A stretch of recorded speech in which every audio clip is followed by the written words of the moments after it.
cyber world. I am the mysterious hacker profiled. Codes are my weapons. Exploring the unknown cyber realm.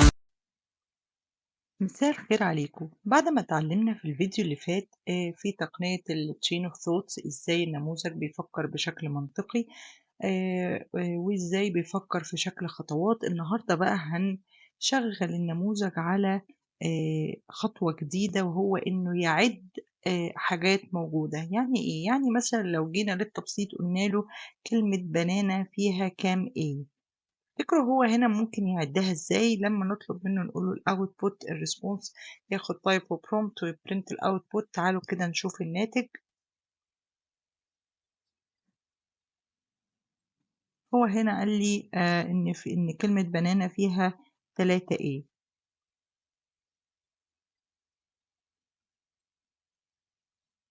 طيب هو عارف ازاي ان هي فيها 3 ايه؟ هعلمكم بقى دلوقتي الطريقة اللي النموذج نفسه بيفكر بيها. طبعا احنا هنا بنقول كلمة بنانة او عدد حروف الاي والبي وكده، ده طبعا للتبسيط. لكن لو انا عندي مثال اكبر من كده طبعا هيكون صعب علينا احنا. لكن خلينا هنا نقول مثلا في البرومبت نقول كام اس موجودة مثلا في كلمة سكسس.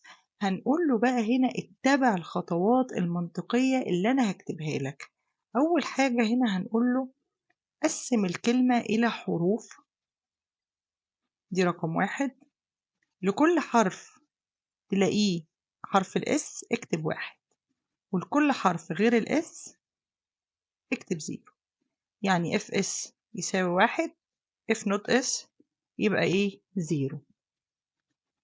بعد كده بقى رقم 3 هنطلب منه ان هو يجمع كل الوحايد اللي لقاها في الكلمة كتمثيل للحروف.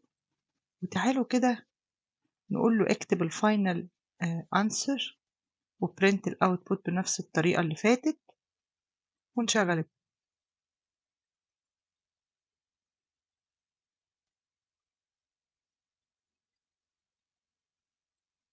بصوا كده هو قسمها اهي، دي خطوة رقم 1. هو بيحل بالطريقة اللي أنا اديتها له. رقم 2 حط جنب الاس 1 وجنب اليو 0 وهكذا. بعد كده قال لك هكاونت لكل واحد اس يبقى 1 أو بوينت. الفاينل أنسر بعد ما جمعهم لقى إن هي عددها 3.